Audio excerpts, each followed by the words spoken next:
ಸ್ನೇಹಿತರೆ ಎಲ್ರಿಗೂ ನಮಸ್ಕಾರ. ನಿಶಾ ಅಂತ ಹೇಳ್ಬಿಟ್ಟು ತುರುವೇಕೆರೆ ತಾಲೂಕು ಔಸಿಮೂಡಲ್ಲಿ ಇರ್ತಕ್ಕಂಥದ್ದು. ನೋಡಿ, ಗಾರ್ಮೆಂಟ್ನಲ್ಲಿ ಕೆಲಸ ಇದೆ, ಸ್ವಂತ ಮನೆಯೂ ಕೂಡ ಇದೆ. ಇವರಿಗೆ ಹೋಮ್ನ ರೆಂಟಿಗೆ ಕೊಡ್ತಾರಂತೆ.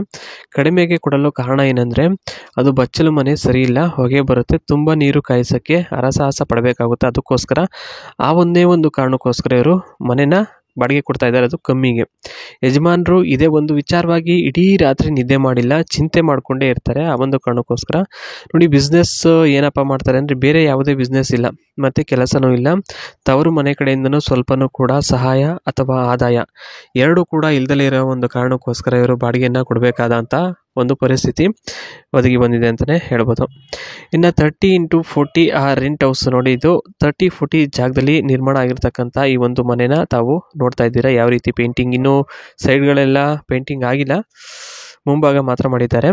ನೋಡಿ, ಕಷ್ಟದ ದಿನಗಳನ್ನ ಇಲ್ಲಿ ನೆನಪು ಮಾಡ್ಕೊಂಡಿರ್ತಕ್ಕಂಥದ್ದು. ಅದರಲ್ಲಿ ಮೊದಲನೇದಾಗಿ ಆಗಿನ ಕಾಲದಲ್ಲಿ ಹೇಳುತ್ತಿದ್ದರು, ತಂದೆ ಪುರಾಣ ಓದುತ್ತಿದ್ದರು. ಅದು ಏನು ಅಂದರೆ, ಮುದ್ದೆ ಚಟ್ನಿ ತಿಂದ್ಕೊಂಡೇ ಜೀವನ ಮಾಡಿರೋದು ಅಂಥ ಸಂದರ್ಭ ನನಗೂ ಬಂದೇ ಬಿಡ್ತು, ಅಂದರೆ ಇವ್ರಿಗೆ ಬಂದ್ಬಿಡ್ತಂತೆ.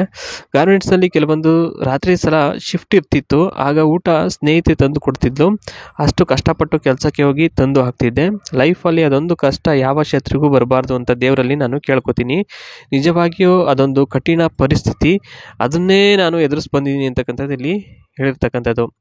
ಅಣ್ಣ ಅಕ್ಕ ಅಂತ ಯಾರಾದರೂ ಇದ್ದರೆ ಅದು ಗಾರ್ಮೆಂಟ್ ಸ್ನೇಹಿತರು ಅಷ್ಟೇ, ಇನ್ಯಾರೂ ಇಲ್ಲ, ಸಂಬಂಧಿಕರೆಲ್ಲ ಯಾರೂ ಆಗಲಿಲ್ಲ ಅಂತಕ್ಕಂಥದ್ದು ಭಾಳ ನೋವಿನಿಂದ ಹೇಳಿರ್ತಕ್ಕಂಥದ್ದು. ಇನ್ನು ಬಾತ್ರೂಮು, ಕಿಚನ್ನು, ಸ್ಮಾಲ್ ಬೆಡ್ರೂಮು ಮತ್ತು ಸೋಫಾ ಸೆಟ್ಟು, ಇದಿಷ್ಟು ಬಿಟ್ಟರೆ ಸ್ನೇಹಿತರೆ ಈ ಒಂದು ಮನೆಯಲ್ಲಿ ಏನು ಇಡೋದಕ್ಕೆ ಜಾಗನೂ ಇಲ್ಲ ಮತ್ತು ಇಡೋದಕ್ಕೂ ಆಗಲ್ಲ ಅಂತಕ್ಕಂಥದ್ದು. ಇದಿಷ್ಟನ್ನು ಹೇಳಿರ್ತಕ್ಕಂಥದ್ದು. ಇಷ್ಟ ಆಯಿತು ಅಂತಂದರೆ ಸ್ನೇಹಿತರೆ ಒಂದು ಕಮೆಂಟ್ ಮುಖಾಂತರ ತಿಳಿಸಿ.